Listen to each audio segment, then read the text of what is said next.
So continuing with the previous video, I'm talking that God is actually a living experience now. It's not something in the future, and it's not something in a location somewhere else.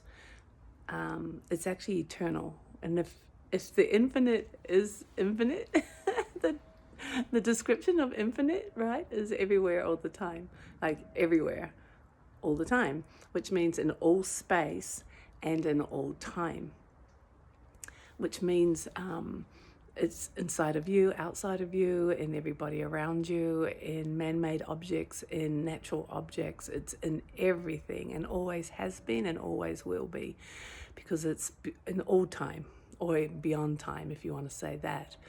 If you kind of think that time actually exists, then it's in all time. If you can realize that there's an eternal expression that is beyond the concept of time, well, then it's beyond time. It doesn't matter. What it means in its greatness, in its pureness, and what I want to share today is that it means that it's you. You are that. You are that pureness, that eternalness. You are that that ability to be now and not be caught up in the patterns and the programs. To realize that the patterns and programs are simply that. And the patterns and programs are thinking, reactions, ideas, and concepts. And when you realize that that's not who you are, sorry, and that there's more, way more to life than thinking, that there's this actual ongoing natural expression of greatness now, of divinity now, then your whole life changes, because then all the small stuff, being upset by your neighbor, feeling overworked, no money, all that stuff, it changes.